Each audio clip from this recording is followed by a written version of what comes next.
Blood group की कहानी। ये 1881 की बात है। डॉक्टर विलियम एडस्टेल की बहन जचकी के बाद खून की कमी से मरने वाली थी। तब विलियम ने अपने बाजू से खून अपनी बहन के बाजू में डालना शुरू किया। हैरत अंगेज़ तौर पर बहन आधे घंटे में ठीक होने लगी। इस वक्त तक ब्लड ग्रुप दरियाफ़्त नहीं हुए थे। ये पूरा तजर्बा इत्तफाकी तौर पर कामयाब हुआ था।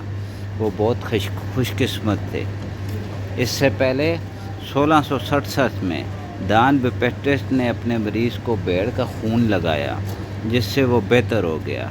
अलबत्ता दूसरी बात, ऐसा करने से मरीज़ की तबीयत बिगड़ गई, बुखार हुआ, जिस्म भर में जलन हुई और स्याह काले रंग का यूराइन निकला। इस तरह के कई वाक़यात 20वीं सदी तक पेश आए, जिसके बाद पूरे यूरोप में खून की तरसील पर पाबंदी लगा दी गई। ये कारनामा 1901 में ऑस्ट्रेलियन डॉक्टर कार्ल लैंडस्टेन्स ने सरअंजाम दिया। उन्होंने खून के अनगिनत नमूने लिए और उन्हें माइक्रोस्कोप पर आपस में मिलाने लगे। 4 साल तक तजर्बात करके उन्हें 8 किस्म के खून नज़र आए।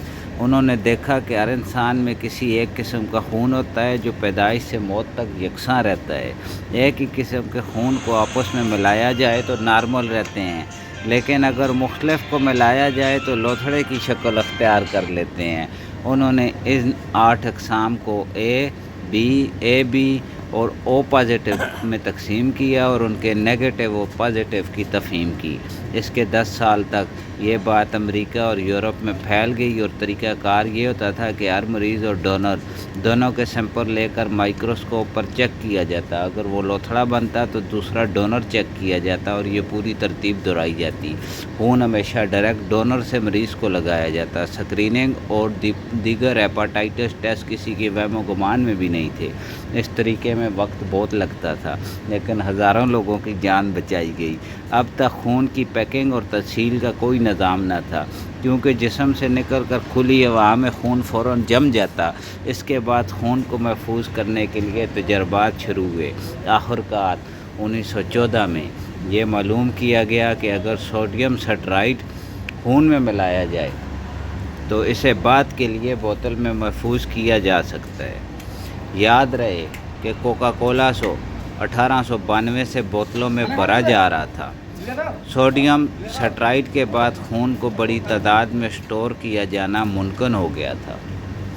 2 साल बाद 1916 में अमेरिकी डॉक्टर ने एक और केमिकल हेपरन की दरियाफ्त की, जो खून को ज़्यादा वक्त के लिए महफूज रख सकता था।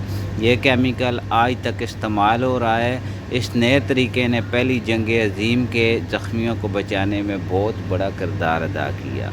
यही तरीक़ाकार अगले कुछ सालों में ब्लड बैंक की बुनियाद बना। इस बात को 1 सदी गुजर चुकी है और खून की तरसील आम सी बात लगती है, लेकिन इसके पीछे कई लोगों की सदियों की मेहनत है और यही लोग इंसानियत का सरमाया हैं, जिन्होंने इंसानियत की भलाई के लिए सालों मेहनत की। मज़ीद अच्छी वीडियो के लिए चैनल सब्सक्राइब करें। बहुत बहुत शुक्रिया।